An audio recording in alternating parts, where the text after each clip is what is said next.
Well, first I wanted to thank Dr. Andreas Liefhoch. Liefhoch, just to explain, he was speaking of love. Liefhoch means eye of love, isn't it? That's a nice name. For he made the nice invitation to participate in this exciting series of studies. He had sent me a link to the painting called The Other, this painting, as a face or an emblem to refer to.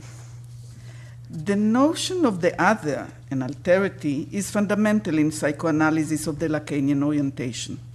Lacan had borrowed the philosophical term of the other, with capital O, from Korzhev's reading of Hegel. He had developed, elaborated, and changed this concept along his seminars and written works.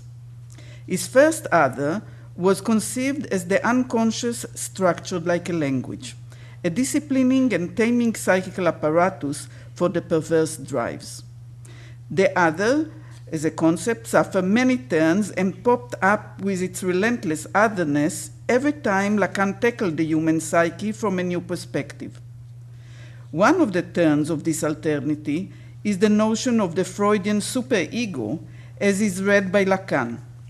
Freud's superego is moral, restrictive, and disciplining psychical unconscious instance.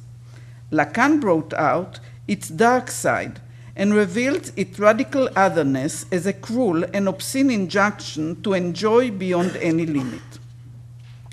Apart from access to the painting of the centaur, Dr. Liefhoch was also very kind to send me a link to the interview with the painter, Naif John, where he speaks about this work.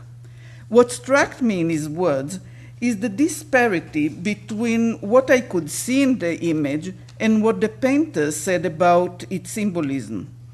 And his explanation, as I read and copied in the internet, is the following. The other is an elaborate stage allegory about bullying. By virtue of his being visibly different from the crowd, the centaur has attracted unwelcomed attention of the mob.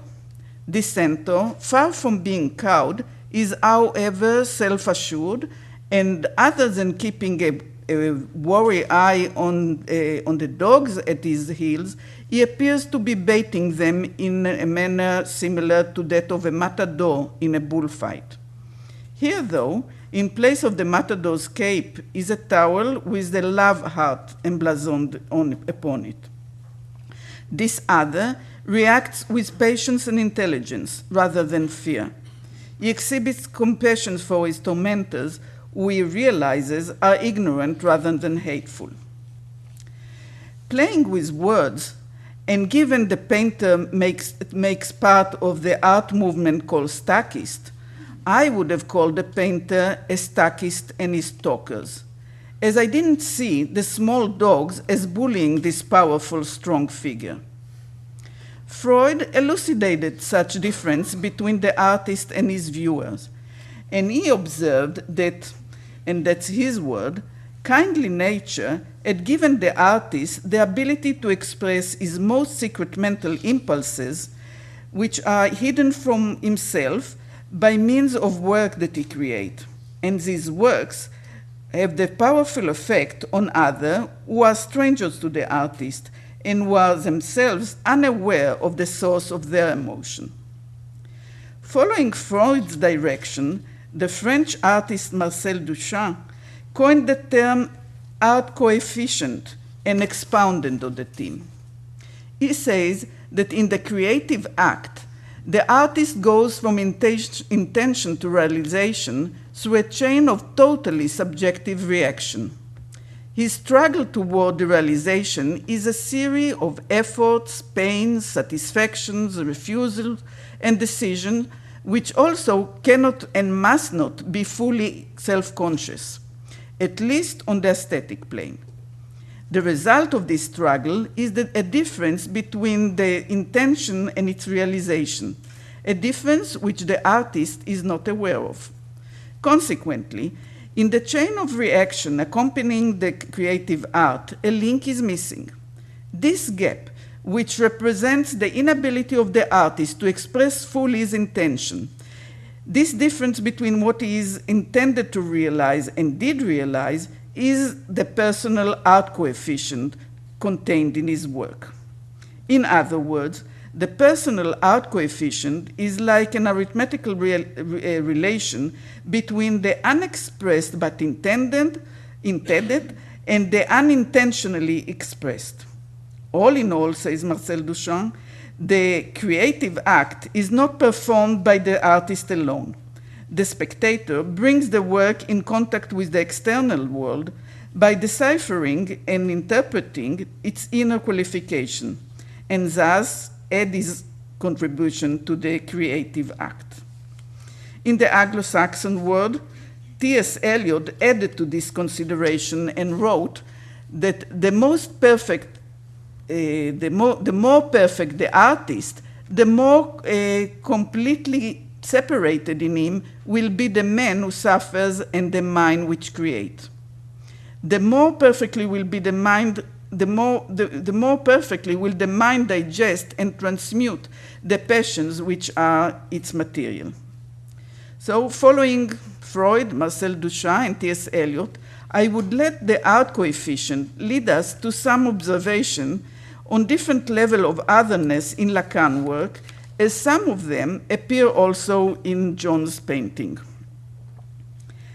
Lacan made the notion of the other in lowercase and the other with capital O a central theme in psychoanalysis.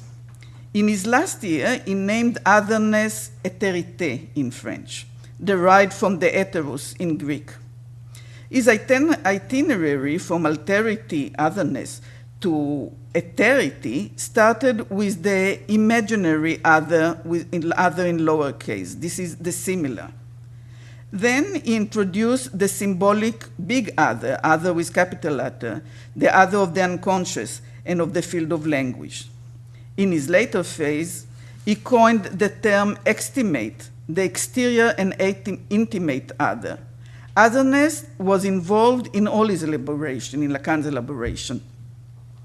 In the invention of object A, in the theory of the forms of social link, the four discourses, and in etherity of the other sex, as that which lacks in the sexual relationship. While the other, in capital letter, in the phenomenological tradition is understood as an entity in contrast to which an identity is constructed, and implies the ability to distinguish between self and non-self, psychoanalysis conceives otherness as the exterior and at the same time the most interior to the subject. Otherness is reversed from radical exteriority to become the subject's most intimate kernel of his being, though unknown to himself. The subject is unconscious of the fundamental determination of his identity, which had come from outside, from the big other. Part of this unconscious determination the unconscious determining traces are employed by the agency of the superego. The superego was first conceived by Freud as the moral, disciplinary other, which tames the perverse drives and submits them to the order of the psyche and of civilization.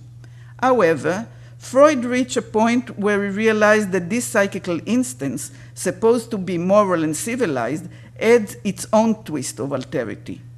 It connects in a short circuit with the drives, acquires their excessive and traumatizing force, and becomes a ferocious power. The superego had appeared in Freud avant la lettre in his study on narcissism from 1914.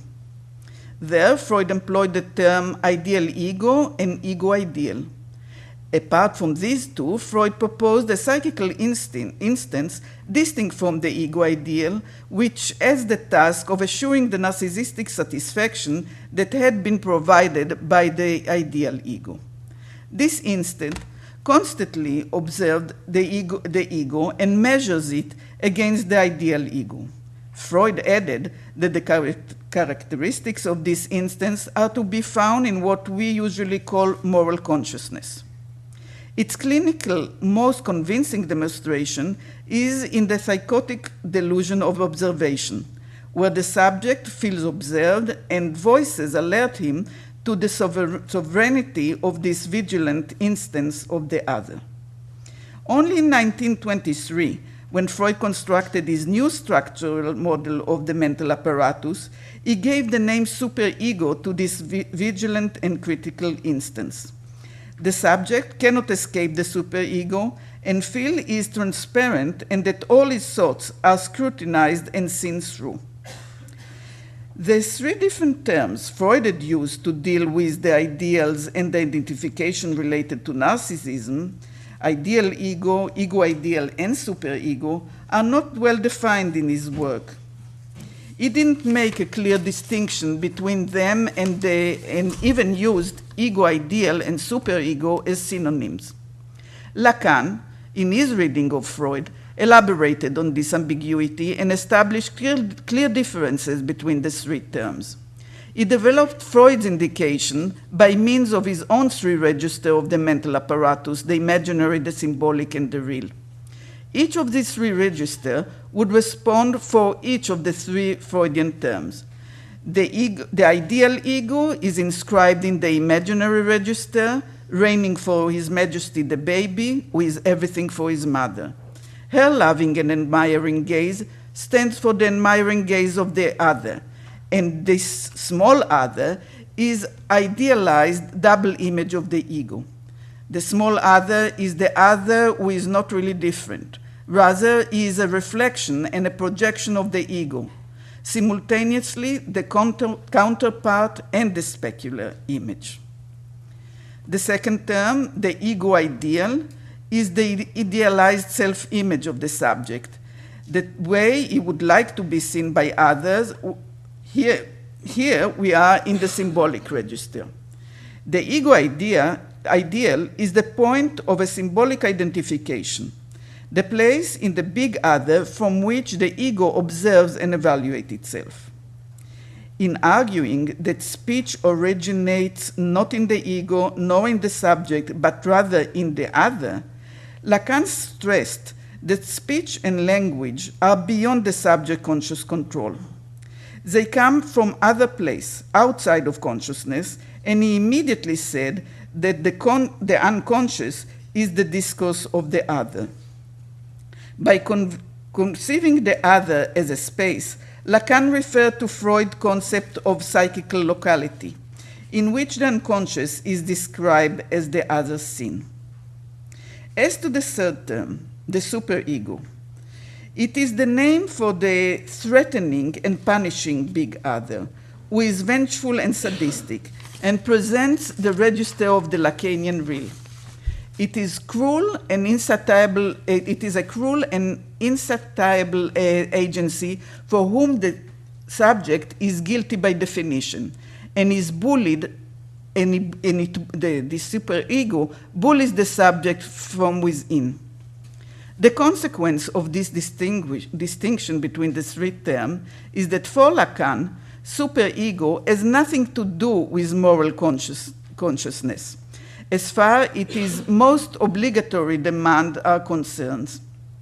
The superego is revealed to be the reverse, the anti-ethical agency, the ferocious and cruel agency. Actually, Lacan's three registers had been dealt by Freud through three myths. The imaginary register is sustained by the structure of the myth of Narcissus, imprisoned by his beautiful reflection, his ideal ego, the reflection in the pond. The symbolic register is anchored in the Oedipus myth, the myth that reveals the basic structure of human society, where the paternal metaphor renders the father of the law. This father establishes limits to sexual and aggressive desires, prohibits murder and incest, and he is himself also submitted to the law. This is the Oedipal symbolic father of the Freudian ego's ideal. The register of the real corresponds to Freud's own myth as elaborated in Totem and Taboo. The primeval father of Totem of Taboo is a logical structure necessary as a precondition to the establishment of the Oedipal father. Prior to the disciplinary father of the law, the primeval father himself, still a primate, is the father who does not submit to any law and admits no boundary to his enjoyment. He is the only one who has access to all the women of the horde, while all the other males are excluded from sexual relationships. Thus, those males, his sons, join forces and assassinate this creature, which is still half a beast. Law in civilization could be established only subsequent to the killing of that father. However, his sons carry the guilt of this assassination, submit themselves to the law, and limit their sexual enjoyment. None of them inherit the privileged access to the unrestrained enjoyment of the assassinated beast. We can now return to the centaur in John's painting and note that the two of these fundamental myths of psychoanalysis, the Oedipus and the myth of the primeval father, contain also the element that the centaur presents, that a creature partly human and partly animal. Oedipus myths contain the Sphinx, the devouring ferocious creature divided between human and animals. She died when Oedipus met her with his knowledge and solved the riddle. He understood that what goes on 4 legs in the morning, and on 2 legs at noon, and on 3 legs in the evening, is man as a being for death, a living being who is submitted to the passage of time. Thus, he was able to deal with language and its basic mechanism, which is metaphor. Morning, noon, and night are metaphor for the 3 periods in man's life. Another metaphorical interpretation is that morning, noon, and evening stand for the stages of development of man from the primitive state to a self-sustained state and finally to a stable and mature tripod. In Freud's myth, the myth of the primeval father, we deal with another version of a creature that is still animalistic, though paradoxically its son, who killed it, becomes himself human, and thus the beast becomes retroactively a father. That ferocious father, who admits no limits to the enjoyment and was submitted and wouldn't submit to any law, could not yet be regarded as man.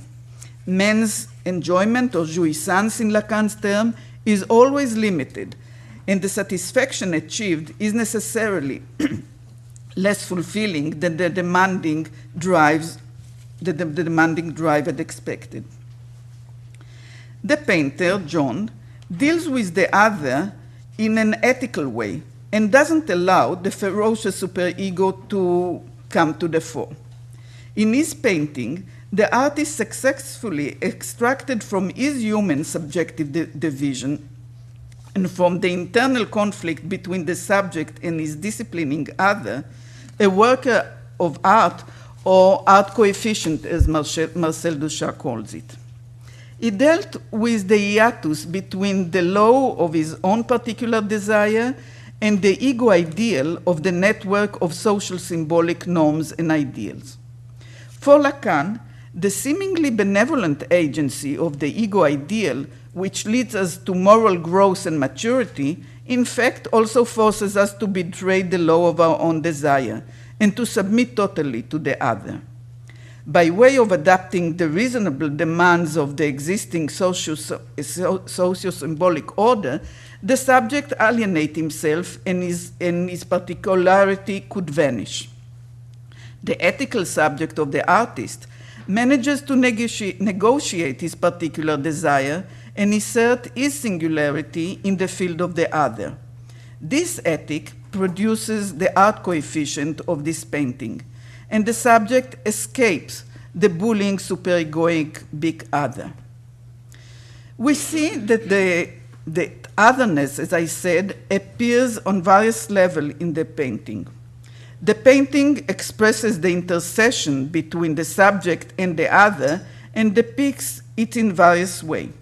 The figure, first of all, is divided, other to itself, half man, half animal.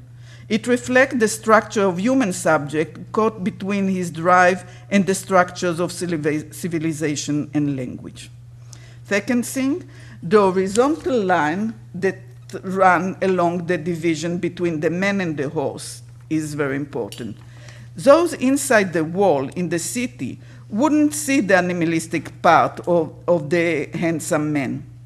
The painter says the animalistic part is sexuality, and indeed, the drives which are not totally dominated and disciplined by language and the social order are repressed and hidden from the others who abide by the law and stay inside its walls. Thus, the centaur is colorful, while the city, circumvented by the walls with its norms and convention, is dreary. As said before, the centaur didn't affect me as bullied or tormented by the mob of those small pet dogs. As the painter has suggested, the painter must have digested the emotions and elaborated the passion of his being bullied. He transmuted aggressivity to the field of love and knowledge through the to the baiting of the matador who waves with the loving heart. Still, his aggressive drive leaves its trace as he poses as a matador, which is a killer in Spanish.